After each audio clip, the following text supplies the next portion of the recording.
पर प्रकृति से बढ़कर कुछ भी नहीं है। प्रकृति हमें संभलने का मौका दे रही है, समझने का मौका दे रही है कि हम चाहते हैं कि प्रकृति चाहती है कि हम अपनी गलतियों को सुधार लें और अभी से ही प्राकृतिक चीज़ों में ध्यान दें, उनको बचाने में ध्यान दें। जो भी चीज़ें हमें प्राकृतिक रूप से मिली हुई है, जल, अग्नि, वायु और ये पेड़ पौधे, अगर ये पेड़ पौधे नहीं होंगे तो हमें ऑक्सीजन कहाँ से मिलेगा। लेकिन हम लगातार अपनी सुविधाओं के लिए, अपने एक अच्छी लाइफस्टाइल के लिए जंगलों को नष्ट करते जा रहे हैं। हमारे जीवन को तबाह करना प्रकृति के लिए एक सेकंड का काम है, लेकिन हम इन चीज़ों से अवगत होते हुए भी बिल्कुल भी इन्हें नज़रअंदाज कर रहे हैं और जिसका खामियाजा बहुत सारे बेकसूर लोगों को और जनजीवन को मिल रहा है। और इसका प्रभाव हमें पंजाब में आई हुई आपदा के रूप में देखने को मिल रही है।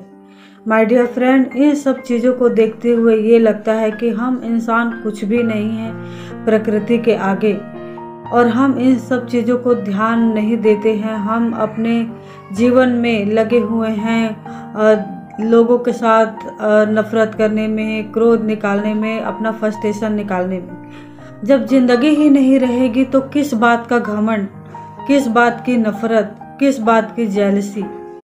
पर प्रकृति से बढ़कर कुछ भी नहीं है। प्रकृति हमें संभलने का मौका दे रही है, समझने का मौका दे रही है कि हम चाहते हैं कि प्रकृति चाहती है कि हम अपनी गलतियों को सुधार लें और अभी से ही प्राकृतिक चीज़ों में ध्यान दें, उनको बचाने में ध्यान दें। जो भी चीज़ें हमें प्राकृतिक रूप से मिली हुई है, जल, अग्नि, वायु और ये पेड़ पौधे, अगर ये पेड़ पौधे नहीं होंगे तो हमें ऑक्सीजन कहाँ से मिलेगा।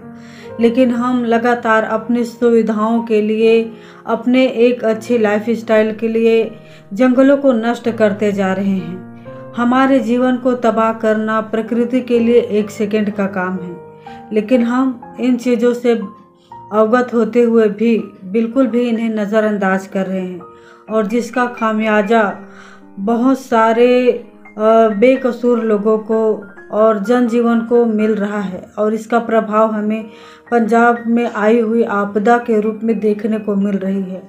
माय डियर फ्रेंड, इन सब चीज़ों को देखते हुए ये लगता है कि हम इंसान कुछ भी नहीं हैं प्रकृति के आगे, और हम इन सब चीज़ों को ध्यान नहीं देते हैं। हम अपने जीवन में लगे हुए हैं लोगों के साथ नफ़रत करने में,